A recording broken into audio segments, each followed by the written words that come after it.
What's up, guys? Welcome to another episode of the Medicopolis podcast, where two teenagers discuss medical dilemmas and police them to reach an ultimatum on whether the situation is ethical or not. Thank you so much for taking the time out of your day to listen, and we hope you enjoyed the episode on our reflection on video games' effect on health. So, video games. Video games have become a lot more popular in recent times because of the new technology age. And video games, with more popularity, comes more controversy surrounding the topic, especially with the categories of mental health and violence. And so, there are a lot of debates surrounding these different categories that we want to kind of jump into because video games induces a lot of emotions on the player. It can be fun, enjoyable, but at other times it can also be a time of a little bit of stress or being angry when you get frustrated with the game. So it all depends on your experience and people's perception of that experience that really affects how video games are perceived in today's world. So part of the wide umbrella of mental health, part of it is emotional regulation and how you control your emotions when you're in a video game. Certain video games definitely provoke negative emotions more than other ones, especially if you're in a survival type video game and you either, like, let's say, face an enemy character that eventually ends up defeating you in the game. That would likely induce more emotions than just a old game of like Pac-Man. I don't know. That was just a random example. But my point is that different games induce different amounts of emotions in different varieties. And so part of that umbrella of mental health is that poor emotional regulation during video games. And when you control your emotions in a negative way, or the video game induces negative emotions, it can lead to internet gaming disorder, which essentially causes gamers to be more aggressive, depressed, and anxious in real life. So you see the translation from the video game being upset from that and the video game inducing these emotions to it translating in real life. Now that idea alone is a little bit controversial, where some people don't believe that exists. So I just want to first ask Ashwin. Ashwin, do you think that exists? That idea of it translating to real life, these emotions, and how much do you think it actually comes? Well, okay, internet gaming disorders and just like emotions in general that come from gaming can definitely be controlled. Like, you get what I mean. When someone plays a game, it's not necessarily like the game is like controlling them into feeling these things. Those feelings are caused by the player, essentially. So, not everyone can experience this, obviously, and I think that's an important note to keep in mind during talking about just not just emotional regulation, but also in general. It's widely dependent on the consumer, I guess.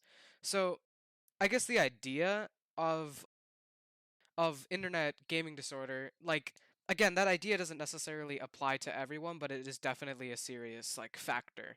I don't know. Like, what do you think about it? Well, I think that another part that comes with internet gaming disorder is really that people use video games as a way, or at least not everyone, sorry, not even half of the people, but a good amount of people use video games to get away from negative emotions or stress or other factors in their personal life that are causing them to feel negative emotions. And so, in a way, playing video games just numbs these emotions, and when the video game like provokes the player by giving them something bad, like I use the example of getting eliminated by an enemy player earlier, like take that for example.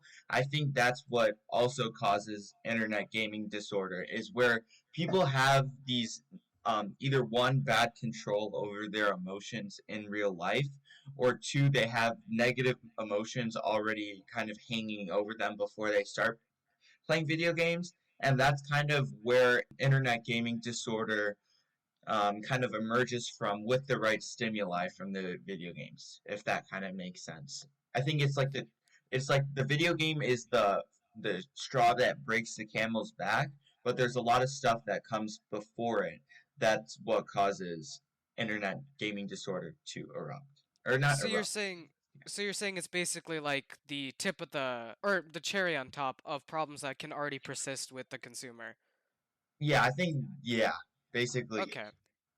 I guess that sort of makes sense. So what you're saying is again, it's not necessarily like something that the gamer is like imposed upon. It's something that they would have to let themselves feel and let themselves be exposed to. That's a better word.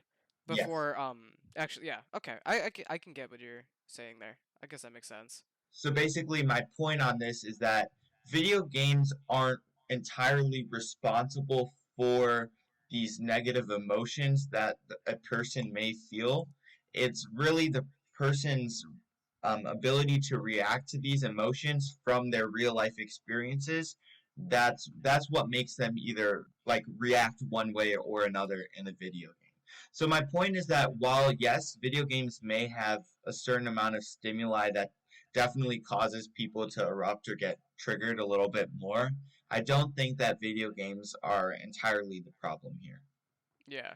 Cuz I mean there's also things on the like on the gamers end that they can sort of fix to prevent these problems. Like I guess for an example, addiction, which is a very like huge problem within the community of gaming, which is basically addiction is just the same thing for any sort of like focus, which in case of the gamer is just consumer. So I guess for an example, if someone plays a lot of a certain game and they need that sort of stimuli from that game specifically, that kind of addiction can lead to internet gaming disorder, and also it's harmful to the consumer in other ways. Health problems if they're just sitting around playing games all day. Obviously, it's not as productive for the gamer in any sort of mean, whether it's just health reasons or just again not being productive in like a career, education, that kind of thing. They're just spending time on video games. So, while addiction is a big problem, I feel like it can also fuel the fire that leads into the internet gaming disorders that you sort of brought up. So, it's interesting um, to sort of see like some of the symptoms of these things. So, like for example, for addiction, one of the biggest symptoms is the tolerance to like increase time or the need to increase time when playing games. But it's in the case where someone can't stop playing, I guess, just has to keep on going and going. That's a huge sign of addiction. And I mean, Saj and I, we played a lot of games in our day. Like, we're not gonna lie, we're big gamers. Or in specific games, we play a lot. And Way to word that really nicely, Ashwin. I just want to compliment you on that. and the time that we put in, it's obviously a large amount, probably like 2 or 3 hours, but it's still manageable. We know we can stop when we want to. That's not necessarily a problem. I mean, it's just like these little things that can help show those signs. Definitely bring interest to internet gaming disorder, because it's kind of like this sort of like peak at the mountain. But in order to get there, you have to realize that there are these other problems that that come with video games that have their own stigmas themselves. Yeah, I guess the thing is that addiction, I find it a little bit different than poor emotional regulation because the problem with video games, or not problem with it necessarily, but a lot of times people find like fun communities in it and they release a lot of dopamine while playing it, and people naturally have different like responses to video games. So it may be more fun for them, or they might get addicted a lot easier if they're like, let's say, held back by their parents from playing video games, or they have some other thing holding them back, and it just makes it more tempting to play. That's one place where an addiction could stem. So the problem, I don't know. I don't know necessarily if it's like a problem with the person completely, addiction to video games, because each video game is different and each person reacts to a video game differently.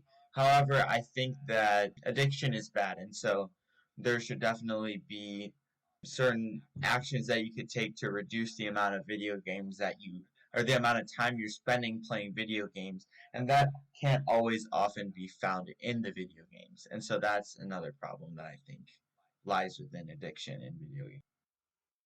To move on a little bit from sort of like internet gaming disorders and just sort of addiction in general, moving on, I guess, to like a sort of different side of video games that have like a more ethics based discussion. There's obviously been a lot of debate over if violence and video games have shown a trend in violence in real life with many people. So I think sort of just bringing up some of those reasons can help people understand a lot of what gamers, again, like Saj and I guess sort of experience on a daily and show that it's not really as big of a debate as it's cracked up to be. So like I guess to start off, looking at one of the biggest reasons that people think violence in video games correlates to violence in real life, because stimulating violence such as shooting guns and hand-to-hand combat can cause real-life violent behavior. Now, I don't know about you, but I'm not a violent person. I wouldn't even say I'm that aggressive of a person. Saj, what about you? Yeah, Ashwin's very non-threatening in real life for Okay, those of you who haven't met him. I meant But about you. oh, okay, okay, yeah. I definitely interpreted your question correctly. I just felt like answering it the wrong way. But I'm not violent in real life either. But yeah, more on that. Um, a lot of people say that aggression, bullying, and fighting are all linked with video games, and that's kind of where really the debate lies because some people do say it is correlated or a causality, and other people don't. When we did research, or at least when I did research, I found a mix of both sides. So it's really hard because data can be, introduced in different ways to support different arguments. And so I'm going to be honest, there's not really a clear answer to this question.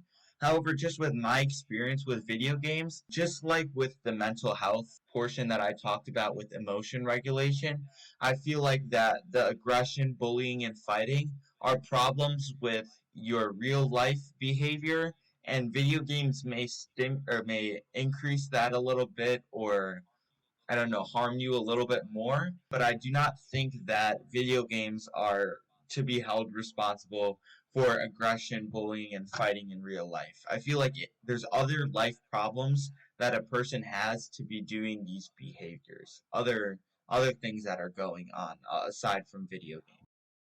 In our research, Ashwin and I found that the U.S. military uses violent video games to train soldiers to kill. So, Ashwin, I have a question for you. Do you think that this shows or this proves that video games, in fact, do cause violence in real life? I think that while it is dependent on the person, I feel like many people assume that because of what the game is showing, like if it is guns or violence, it's immediately going to be like suppressed into the gamer's memory, but it really doesn't work like that. A lot of a game's purpose is to be an outlet and to vent. And not just that, it's to have fun too, but like just more of a secondary reason is to just vent and have an outlet. It's not a place where people learn how to like have violent intentions. That's not what video games are. I feel like that's a big misunderstanding that can be Sorry to cut simplified. you off here, but do you think that is like an underlying thing that it does kind of teach people to like get angry in real No. life and use violence? Like, do you think that's an underlying I really part of don't video games? s- like while it is dependent on the person, I feel like that is such a small percentage of what actually happens, where those kind of like techniques and guns are like taught by the game or like learned by the gamer and are used in real life. That kind of stuff doesn't happen with everyone. You can look at a game and watch it and understand that these guns and violence, it's just a game. It's just like on a screen. It doesn't pertain to real life and it shouldn't. These two mediums are separate. They're not the same. But when people sort of use these video games to learn about violent methods, it definitely like raises a concern. But the fact is that it's such a small percentage of people that I feel like it doesn't justify saying that these two mediums can be have knowledge that helps the other. If that sort of makes sense. Yeah, also I gotta add on to your point there. Like that small percentage of people already probably have mental issues or something else going on in their life that likely like makes them think this way and likely would have caused them to eventually become violent from an external stimulus that may not necessarily be video games. So I think that, again, this kind of brings me back to a recurring point that I've talked about throughout this episode, but it's kind of about the person, not as much about the video game entirely. And so, yeah, that's kind of my point with video games. And Ashwin, do you agree here? Like, video games, yes, they can be stimulating. They can maybe make people a little bit more aware about different weapons and stuff, even though you can really find that all over the internet if you're interested in that stuff. So I'm not really sure if even video games are the main source for learning that. But they might induce a little bit of angry emotions. But aside from that, I don't really think that video games are the Yeah, problem here. I So agree Ashwin, with you what do you think? completely. Yeah. Even from a not gamer perspective, the percent not gamer, sorry, just from like people who don't play games, that percent chance of someone using these mediums to learn about violence and use that in real life is again such a minuscule percent like of the player base of like video games in general that I don't think it justifies the I guess sort of stigma that it gets with it. Yeah, and once someone gives me an exam or a few examples of people who have had their moral compass from being good, kind around people to being angry and violent as a direct result of video games, then I don't really think that then I can't really think that video games are necessarily the main cause of violence, or they incite emotions inside of people to do bad things in the world. I just don't see the causality, and correlation isn't really there, I don't feel like. And that was our 10th episode. So thank you guys so much for listening to the Metacopolis podcast. We hope you all stay tuned for next week's episode and as well as what is to come in the future.